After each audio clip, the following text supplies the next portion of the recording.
తాండూరు నుంచి హైదరాబాద్ వెళ్తున్న ఆర్టీసీ బస్సును టిప్పర్ లారీ ఢీకొట్టడంతో ఘోర రోడ్డు ప్రమాదం జరిగింది. నవంబర్ 3, 2025 ఉదయం 7:30 జరిగిన ఈ భయానక సంఘటనలో 19 మంది మృత్యువాత పడ్డారు. ఆ చనిపోయిన వారిలో ఒకే కుటుంబానికి చెందిన తనుష, సాయి ప్రియ, నందిని కూడా ఉన్నారు. వీళ్ళంతా తాండూరు పట్టణంలో నివాసం ఉంటున్న ఎల్లయ్య గౌడు కూతుర్లు. వీళ్ళ మరణ వార్త తెలిసి ఆ గ్రామం మొత్తం విషాద ఛాయలు అలుముకున్నవి. ఈ ఎల్లయ్య గౌడుకు 4 కూతుర్లు, 1 కుమారుడు ఉన్నాడు. అక్టోబర్ 17న పెద్ద కూతురు పెళ్లి ఉండడంతో అక్క పెళ్లికి హైదరాబాద్ లో చదువుతున్న ఈ 3 చెల్లెళ్ళు ఇంటికి వచ్చారు. చనిపోయిన ఈ 3లో తనుష MBA కంప్లీట్ చేసి నానక్రామ్ గూడలో ఉంటూ సాఫ్ట్వేర్ జాబ్ చేస్తుంది. మరో పాప కోటిలో ఉన్న ఉమెన్స్ కాలేజీలో డిగ్రీ ఫైనల్ ఇయర్ చదువుతుండగా ఇంకో పాప అదే కాలేజీలో డిగ్రీ ఫస్ట్ ఇయర్ చదువుతుంది. అక్టోబర్ 15న స్వగ్రామానికి చేరుకున్న ఈ 3 అక్క చెల్లెళ్ళు అక్క అనుష పెళ్లి అక్టోబర్ 17న జరగగా తన సొంత తోబుట్టు పెళ్లిలో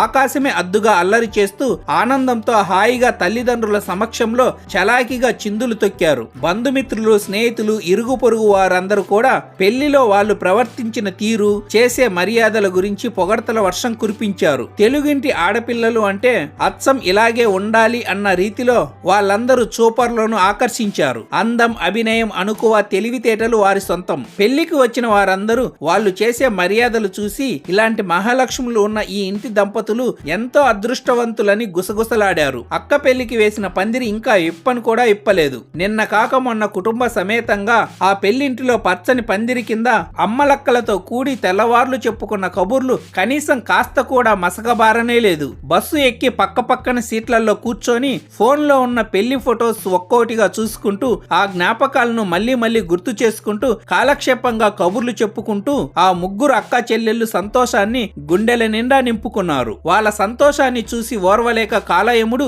కాలకోట ఇషం చిమ్ముతూ కాపు కాసి కాటు వేసి ప్రాణాలు హరించాడు. ఆ కన్నవారి రోదన కన్నీటి గాథ వర్ణనాతీతం. గుండెలు అవిసేల రోధిస్తున్న ఆ దంపతుల కడుపు తీపి ఆ భగవంతుడికే ఎరుక. చక్కని చదువు, సంస్కారంతో చేతికందిన కూతుర్లు కారు చిచ్చులో కనుమరుగైపోతుంటే కనుచూపును కొరివిలా మార్చి ఆఖరి చూపును కల్లారా చూసుకుంటూ తనివి తీర కన్నీటి దారతో కడసారి వీడ్కోలు చెప్పే ఆ కన్నవారి హృదయ విదారక ఘోష కనీ విని ఎరుగని కావ్యం. సూర్యుడు రాకముందే సుప్రభాత గీతికలు వింటూ శ్రీలక్ష్మి పూజ చేసి తల్లిని తనివి తీరా కౌగిలించుకొని తండ్రితో కలిసి తాండూరు బస్టాండ్కి వచ్చిన ఆ 3 అప్పటికే హైదరాబాద్ కు వెళ్లేందుకు రెడీగా ఉన్న బస్సు ఎక్కారు. బస్సు ఎక్కి పక్కపక్కనే సీట్లలో కూర్చొని ఇక వెళ్తున్నాం నాన్న, నువ్వు జాగ్రత్తగా ఇంటికి వెళ్ళు అని తండ్రికి చెరగని చిరునవ్వుతో టాటా చెప్పిన ఆ 3 అక్కా చెల్లెళ్ళు ఇక వెళ్తున్నాం అన్న మాట అపశకునంగా మారి తిరిగి రాని లోకాలకు శాశ్వతంగా వెళ్లిపోయారు. అంతా మాయ, వాళ్ళేంటి ఇక మాకు కనిపించనంత దూరం వెళ్లిపోవడం ఏంటి?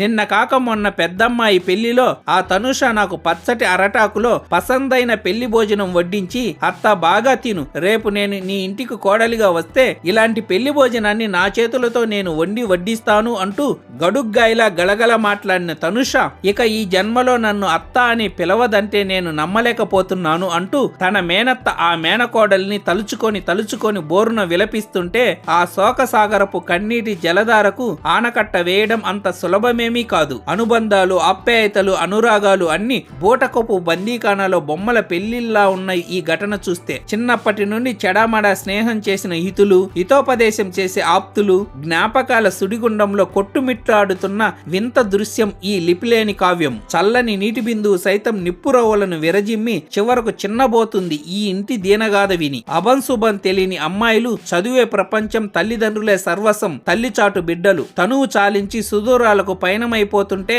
ఆ చూసే దృశ్యం హృదయ విదారకం. పట్టు పరికినిలో పోతపోసిన బొమ్మల్లా పాడెపై పడుకొని పొడమి ఒడిలోకి జారుకుంటుంటే పంటి బిగున ప్రాణం నిలుపుకొని కంటికి మంటికి ఏకదారగా కన్నీటి దారును కారుస్తున్న ఆ తల్లిదండ్రుల శోకం అనంతం. అశ్రునయనాలతో ఇలాంటి విషపు గాథను వింత చేష్టతో విధి మాత్రమే రాయగలదు. సో గైస్, ఇది ఈ రోజు కరెంట్ అఫైర్ టాపిక్. సో మీ సపోర్ట్ గా వీడియోను లైక్ చేసి సబ్స్క్రైబ్ చేసుకోండి. Thank you.